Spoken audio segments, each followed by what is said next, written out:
AP CM YSRCP అధినేత YS Jaganmohan Reddy వచ్చే assembly ఎన్నికలు లోక్సభ ఎన్నికల్లో పోటీ చేసే అభ్యర్థుల జాబితాను ప్రకటించారు. ఇడుపులపాయలో తన తండ్రి మాజీ సీఎం వైఎస్ రాజశేఖర్ రెడ్డి నివాళులర్పించిన అనంతరం జాబితాను వెల్లడించారు. రాష్ట్రంలోని 175 నియోజకవర్గాలు 25 లోక్సభ స్థానాల్లో పోటీ చేసే అభ్యర్థుల పేర్లను ప్రకటించారు. ఇక ఎమ్మెల్యేల జాబితాను మంత్రి ధర్మాన ప్రసాదరావు ప్రకటించడం జరిగింది. అలాగే ఎంపీల జాబితాను ఎంపీ నందిగాం సురేష్ వెల్లడించారు. 32 మంది సిట్టింగ్ ఎమ్మెల్యేలు 14 మంది సిట్టింగ్ ఎంపీలను పక్కన పెట్టారు. వైఎస్ఆర్సీపీ ప్రకటించిన జాబితాలో సామాజిక సమీకరణాల విషయానికి వస్తే ఎస్సీ 29, ఎస్టీ 7, బీసీ 48 సీట్లు కేటాయించినట్టుగా వైఎస్ఆర్సీపీ తెలిపింది. ఇక ఎమ్మెల్యే అభ్యర్థుల్లో మహిళలు 19 మంది, మైనారిటీలు 7 మంది ఉన్నారని చెప్పుకొచ్చింది. చూడని విధంగా సామాజిక న్యాయము అన్నది మాటల్లోనే కాదు, చేతల్లో కూడా చేసి చూపించాము అని చెప్పి చూపించగలిగాము దేవుడి దయతో అని కూడా చెప్పడానికి సంతోషపడతా ఉన్నా. ఎందుకనంటే ఏకంగా అసెంబ్లీలో చట్టమే చేశాం. 50% పదవులు ఖచ్చితంగా నా నా నా నా అని సంబోధిస్తూ ఎస్సీలకు, ఎస్టీలకు, బీసీలకు, మైనారిటీలకు ఖచ్చితంగా 50% అమలయ్యేలా ఏకంగా చట్టం చేసిన ప్రభుత్వం మనది.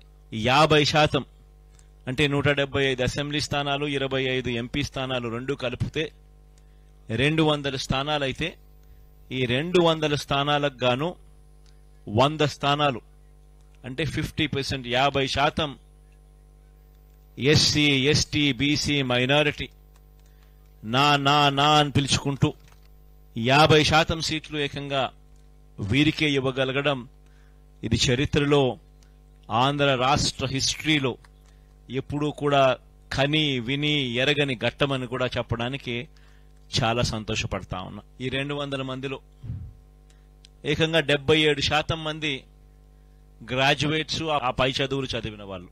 ఎమ్మెల్యేలకు సంబంధించి 175 మంది ఎమ్మెల్యేలకు గాను 75% గ్రాడ్యుయేట్స్, ఆ పై చదువులు చదవగలిగిన వాళ్ళు మనం ఎంపిక చేయగలిగాము అని కూడా చెప్పడానికి కూడా సంతోషపడతా ఉన్నా.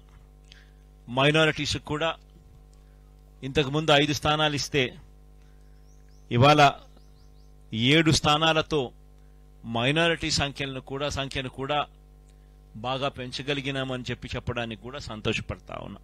ఈ ఎన్నికల్లో దాదాపుగా 81 స్థానాలలో ఎమ్మెల్యేలను మార్పు జరిగింది. 18 ఎంపీ స్థానాలు కూడా మార్పు జరిగింది. అంటే దాదాపుగా 99 స్థానాలంటే దాదాపుగా దగ్గర 50% స్థానాలలో మార్పులు కూడా చేశాం. ఇది కూడా చరిత్రలో ఒక నిలిచిపోయే ఘట్టమే. ఎందుకంటే ఈ స్థాయిలో మార్పులు చేయగలిగిన ధైర్యం బహుశా ఎవరికి ఉండకపోవచ్చేమో. అది కూడా వైఎస్ఆర్ కాంగ్రెస్ పార్టీకి మాత్రమే ఆ ధైర్యం ఉందని కూడా, ప్రజల మీద ఆ మేరకు నమ్మకం ఉందని కూడా చెప్పడానికి కూడా సంతోషపడతా ఉన్నా. కని విని ఎరగని విప్లవాత్మక మార్పులతో ఈ 5 సంవత్సరాల పాలన సాగింది.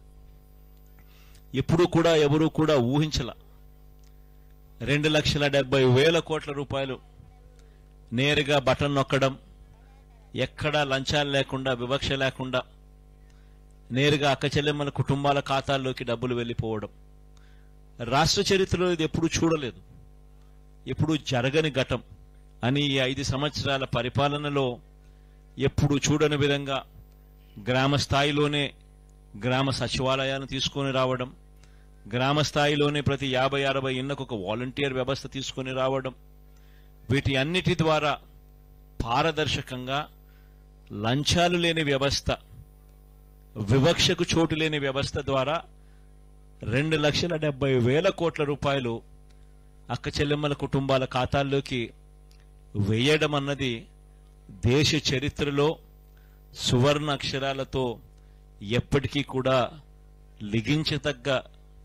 లిఖించతగ్గ విషయంగా ఎప్పటికీ కూడా గుర్తుండిపోతుంది.